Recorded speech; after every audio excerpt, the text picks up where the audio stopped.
हरिओम, मैं अमित सिंह दिल्ली से हूँ और मेरा by profession I am an architect. Building design करता हूँ, बड़े बड़े कॉम्प्लेक्सेस डिज़ाइन करता हूँ। 2011 की बात है, मैं एक साइट पे गया हुआ था। नॉर्मली जब साइट पे जाते हैं विजिट के ऊपर तो मैं और क्लाइंट साथ में होते हैं, आगे होते हैं, बाकी 15-20 लोगों की टीम पीछे होती है जो पूरी साइट को सुपरवाइज कर रहे होते हैं। उस दिन भी कुछ ऐसा ही हुआ, बारिश का टाइम था, लास्ट जुलाई की बात ही है। मैं और क्लाइंट आगे आगे चल रहे थे, 15-20 लोग पीछे चल रहे थे हम लोग। तो आगे पानी पड़ा हुआ था। पानी पड़ा हुआ तो हम देख के रुक गए। सुपरवाइज़र ने कहा कि सर दूसरी तरफ से चलते हैं, यहाँ पर पानी है, दूसरी तरफ से क्रॉस करके इसको चलते हैं। तो मुझको लगा कि दूसरी तरफ से जाएंगे तो बहुत लंबा रास्ता पड़ेगा, इसी रास्ते से चलते हैं। तो इतने में दूसरा सुपरवाइज़र जो पीछे था साथ में, उसने कहा कोई बात नहीं सर, पानी ज़्यादा नहीं है, बहुत छोटा सा पानी है, हम इसको चलते हैं, आप यहीं से चलिए, नहीं तो वो रास्ता बहुत लंबा पड़ने वाला है। मैं आगे बढ़ा तो मेरे पैर में कुछ कंकड़ चुभा। तो मैं वो देखने के लिए नीचे झुका तो जेब में आदत है, बापू का पेन लगा हुआ होता है, ये पेन मेरी जेब से निकल के गिर गया। पेन जेब से निकल के गिरा और मैं पेन उठाने के लिए झुका। इतने में जो सुपरवाइज़र कह रहा था कि यहीं से चलते हैं सर, कोई दूसरा रास्ता लंबा पड़ेगा, वो हम लोगों से आगे निकल गया। और जैसे ही उसका पैर उस पानी पर पड़ा वो बुरी तरह काँपने लगा। तो 2 मिनट वो काँपा और उसके बाद उसकी बॉडी उछली वहाँ से और दूर जाके गिरी। अल्टीमेटली पता लगा कि उस बिल्डिंग के अंदर उस पानी में पूरे डिस्ट्रिक्ट सेंटर की 11 केवी की जो लाइन थी वो टूट के गिरी थी उसी क्षण।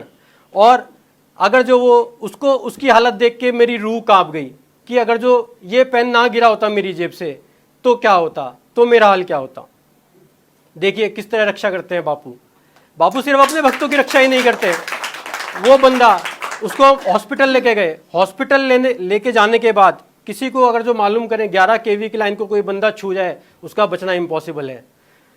उस बंदे को हॉस्पिटल लेके गए, डॉक्टर ने कह दिया 90% बर्न है, इसका बचना इम्पॉसिबल है, ये बच नहीं सकता। उसके बावजूद 4 दिन के अंदर उस बंदे को होश आ गया और विद इन 15 डेज वो बंदा हॉस्पिटल से बिल्कुल ठीक ठाक हालत में बाहर आ गया।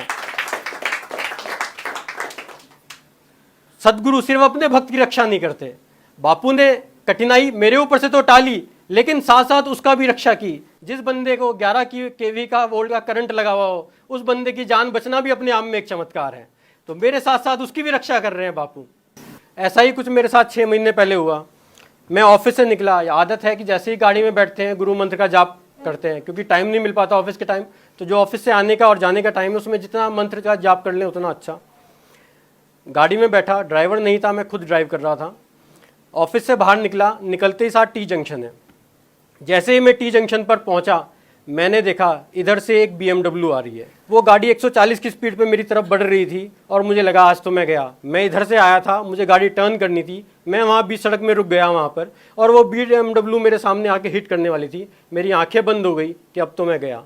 और मेरी आंखें बंद हुई और बहुत तेज़ी से धमाका हुआ धड़ाम करके, और मैंने आंखें खोली तो मैं देखता हूँ वो BMW बजाय मेरी ड्राइवर सीट पे हिट करने के, वो BMW यहाँ से 10 मीटर दूर खड़ी एक टोयोटा कोलिस में जाके हिट कर रहा है वो बंदा। और देखिए वो टोयोटा कोलिस में भी कोई बंदा नहीं, मेरी जान भी बची, उस बंदे की जान भी बची, और उसने उस गाड़ी को हिट किया जिस गाड़ी में कोई नहीं था। और वो दोनों गाड़ी इस तरह क्रैश हो गई आपस में कि वो मेयर एक बॉल बन के रह गई। इतना तेज धमाका हुआ था, सब लोग कॉलोनी के बाहर आ गए वापस, सबने घेर लिया। मैं जाने की कोशिश करने लगा तो मुझे भी रोक दिया कि हो सकता है तुम्हारी गलती हो सकता है तुम्हारी वजह से इसका एक्सीडेंट हुआ हो। अब सब लोग इकट्ठे हो गए वहाँ पे। वो क्वालिस वाला BMW वाला, वो क्वालिस वाला, उससे वो बात करने लगे तो वो कहने लगा कि इसमें मेरी तो नई गाड़ी है, इसमें बहुत नुकसान हो गया, मुझे इसमें कम से कम 1 लाख रुपया लगेगा तो ये सही होगी, और आप मुझे दीजिए इसको पैसा यहाँ पे। अब मेरी कोई गलती नहीं है। वो BMW वाला भी पहली बार तो वो निकल के अचंभित हो गया कि उसकी गाड़ी यहाँ से 10 मीटर दूर जाके कैसे लग गई। जिसने मुझे हिट करना था वो गाड़ी यहाँ ना हिट होकर 10 मीटर दूर खड़ी गाड़ी पे हिट कर रही है। वो निकल गया, उसने कहा कि मैं अपने मालिक को बुलाता हूँ, वो जैसा करेंगे वैसा करेंगे। इतने में सब लोगों ने हमें घेर लिया, सबने मना कर दिया कहीं जाना नहीं है। रात को 8 बजे की बात है। अचानक से भीड़ को चीरता हुआ एक लंबा चौड़ा आदमी आता है वहाँ पे, 6 फुट का आदमी आता है। वो कहता है कि क्या हुआ यहाँ पे। तो मैं एक्सीडेंट बताता हूँ, सारा यही हुआ। उसने कहा तो इसमें तुम्हारी कोई गलती नहीं है, तुम जाओ यहाँ से, तुम निकलो यहाँ से। 3 लोग इन्वॉल्व हैं उस इंसिडेंट में, मैं, BMW का ड्राइवर और वो टोयोटा कॉलिस का मालिक। और देखिए वो लंबा चौड़ा आदमी मुझे कह रहा है कि तुम यहाँ से निकल जाओ। वो लंबा चौड़ा आदमी कौन था जो इतनी भीड़ में आया? मैं पिछले 10 साल से उस ऑफिस में जा रहा हूँ, मैंने उस आदमी को कभी नहीं देखा।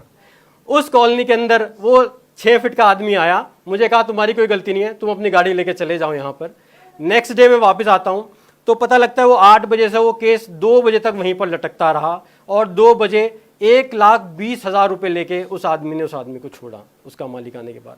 अगर जो मैं वहीं पर होता तो 2 बजे तक क्या होता मैं नहीं जानता। ये कृपा है, कहाँ पे कहीं पर भी कैसे भी बापू पहुँच जाते हैं, बस सिर्फ नाम स्मरण चाहिए। हरि ओम।